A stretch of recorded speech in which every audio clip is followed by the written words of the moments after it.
Olá pessoal, estamos lendo o livro Produção Lean Simplificada de Pascal Denis. Semana passada a gente iniciou o capítulo 2, mas nós não terminamos, ok? Então vamos terminar hoje. Vamos falar das grandes perdas da produção e dos conceitos de Murat e Muri. Então vamos lá. A primeira das grandes perdas que deve ser combatida é defeito. Em algumas literaturas você vai achar esse nome como retrabalhos.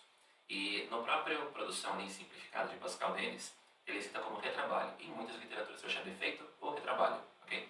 Lembrando que defeito, que a gente consegue fazer um retrabalho ali para o produto se tornar conforme. Então a gente está vendo ali na imagem uma senhora fazendo uma atividade e separando os produtos ok dos produtos não ok. Então tudo que tem naquela caixinha é o não ok, coisa que vai ser retrabalhada ou vai ser rejeitada.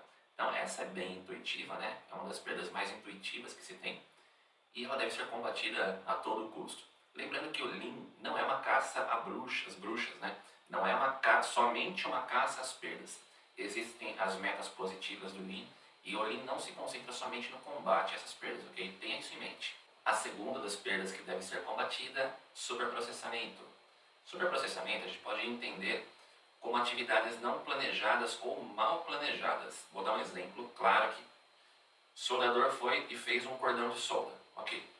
Essa era a atividade planejada dele. Aí, por conta dele, ele decidiu fazer mais um cordão de solda. Não era o que era planejado. Ele decidiu fazer e fez. Ou seja, ele fez uma atividade não planejada e isso fez um superprocessamento. Processamento que não estava planejado e possivelmente não agrega valor na resistência daquela solda. Nesse exemplo aqui, a gente está vendo uma tubulação, né, onde tem possivelmente uma entrada em algum lugar, e a gente está vendo aqui o entorno dela, onde tem um nó, tem um bypass e tem a saída. Seria muito mais fácil que isso aí fosse uma tubulação reta, entregando o produto, entregando a saída dela, não fazendo esses superprocessamentos. Tempo de espera, esse também é uma perda bem intuitiva, é fácil de a gente saber que é uma perda, né?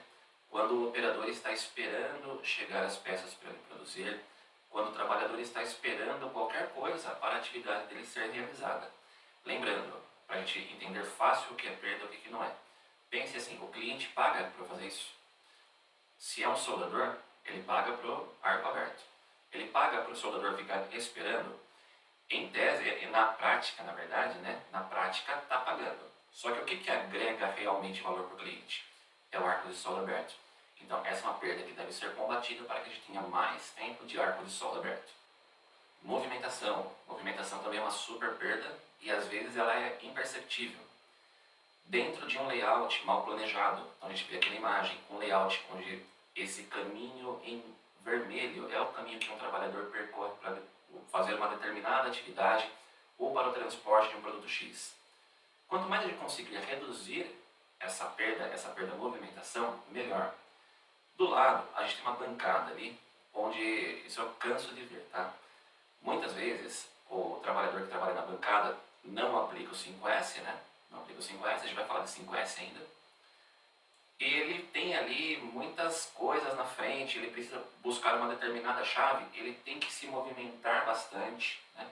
Ele tem que fazer condições ergonômicas inadequadas para buscar essa chave, ele tem que tirar materiais da frente, ele tem que se movimentar muito para conseguir chegar a determinada chave que ele quer. Isso a gente aborda um pouquinho melhor quando a gente fala do estudo de movimentos e de tempos. Inclusive a gente está fazendo a leitura do livro Estudo de Movimentos e de Tempos lá no nosso site. Quem não conhece ainda, tem o link aqui embaixo. Sugiro que deem uma olhada porque é um livro muito interessante. Quem trabalha no setor industrial é algo indispensável. Então, um modo fácil de se combater essa perda seria a implementação de 5S, gestão visual de ferramentas, para que tenha menos movimentação para se chegar ao objetivo pretendido, que é buscar aquela chave. Estoque, essa é uma perda que é difícil de entender num primeiro momento. Ora, mas se eu estou produzindo, por que isso é uma perda? Porque o cliente ainda não pagou por esse estoque. Imagina que você é o empresário, é você que está colocando o dinheiro no sistema, você está investindo em matéria-prima, você está investindo no sistema fábrica, para lá no final você ter retorno financeiro, ok? Então você está colocando dinheiro e ao invés de estar faturando, a gente está formando uma montanha de estoque. Muita gente nos diz aqui que a superprodução e o estoque são as principais perdas, inclusive Pascal Denis nos fala isso também aqui no livro Produção Lean Simplificada. elas são as mães das demais perdas. Então, tenha isso em mente. Você é um empresário, você está investindo num sistema para obter um retorno financeiro. E ao invés de você estar tendo esse retorno, a gente está formando um estoque. Isso é válido?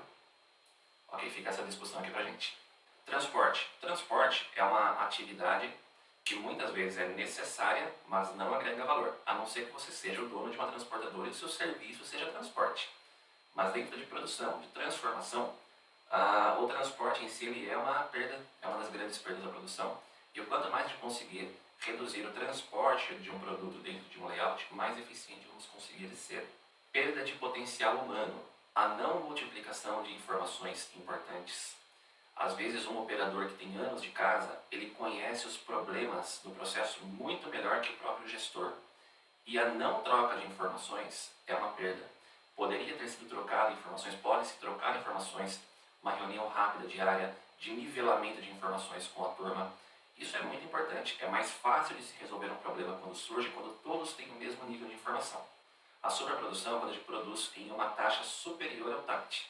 O TACT, muita gente confunde com o tempo padrão, já falei isso com vocês, mas o TACT ele é o tempo no qual o mercado demanda uma unidade do seu produto. Quando você produz acima do TACT, você está gerando uma superprodução. Ou seja, o cliente ele está comprando uma peça por hora. Você está produzindo 15 peças por hora para ter ganho de escala, naqueles modelos que a gente falou da produção em massa em Ford, que a gente citou. Então você está produzindo acima do TACT. Isso é superprodução. Lembra que superprodução e estoque são as mães das demais perdas.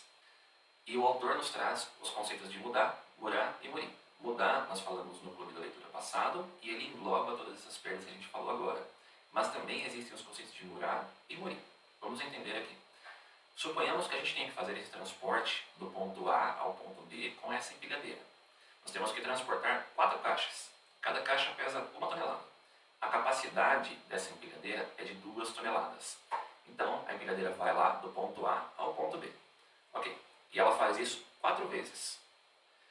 O que eu estou fomentando? O que eu estou produzindo aí? Estou produzindo a perda, transporte. Eu estou fazendo um transporte excessivo. Eu não preciso fazer isso todas essas vezes. Ora, se a capacidade da empilhadeira é 2.000 kg, eu tenho 4.000 kg para fazer, eu posso levar 2 caixas por vez.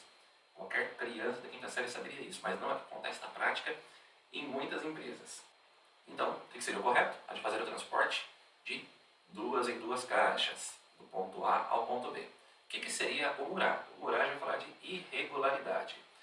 Então, primeiro eu faço um transporte com uma caixa, depois eu faço um transporte com 2 caixas, e depois eu faço mais um transporte com uma caixa. Ou seja, eu fiz 1, 2, 1. Eu fiz o que estava planejado para fazer, eu fiz a minha demanda, transportei os 4.000 quilos. Só que foi de um jeito irregular. Então esse é o conceito de murar. O que seria o conceito de murir? Murir. Vamos supor que eu pegasse aqui e fizesse o transporte com 3 caixas de uma vez, ou 4 caixas de uma vez, excedendo a capacidade da máquina e tornando difícil. Murir é justamente difícil, algo difícil de se fazer, difícil de se executar. Então, qual que é o problema aqui? A empilhadeira ela pode até aguentar no primeiro momento, mas ela vai falhar mais rápido.